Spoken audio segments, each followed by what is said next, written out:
রান্না বান্না করে দেখি না এরা আবার হাঁড়ির ভিতর নাড়ানাড়ি করতে। তা কী নাড়ানাড়ি করতে দেখি, দেখি না মিষ্টির রস নিয়ে নাড়ানাড়ি করতে, জাল দিচ্ছে।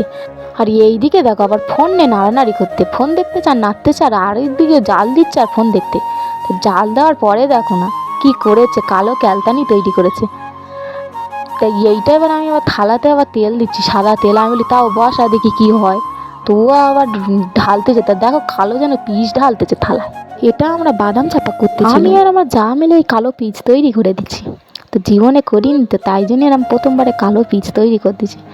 এটা আমরা খেতে পারিনি, দেখো ঘাটের ধারে নিয়ে চলে এসেছি। তো এইটা আবার ফেলে দেবো। তো দেখো এখন আবার থালা থেকে আর ওঠেই না। তো এইদিকে আবার হাঁড়িগুলো আবার ভিজে রেখেছি, কারণ জানি না উঠবে কি। এইদিকে দেখো এই থালার বাড়ি যদি কারোর মাথায় মারি তা সে আবার মরে যাবে। এইদিকে দেখো আমি একটা কাস্তে দিচ্ছি, আমি বলি ঠুকে ঠুকে তোল। তা ওইদিকে আমার যা আবার খেলা করতে। তা আমার একটা দিদি শাশুড়ি এসে বলে যে এইগুলো আমার দিবি, তো আমাদের গরু খাবে। তো আমরা আর খেতে পারলাম না, তো এবার গরু দিয়ে দেবো সব।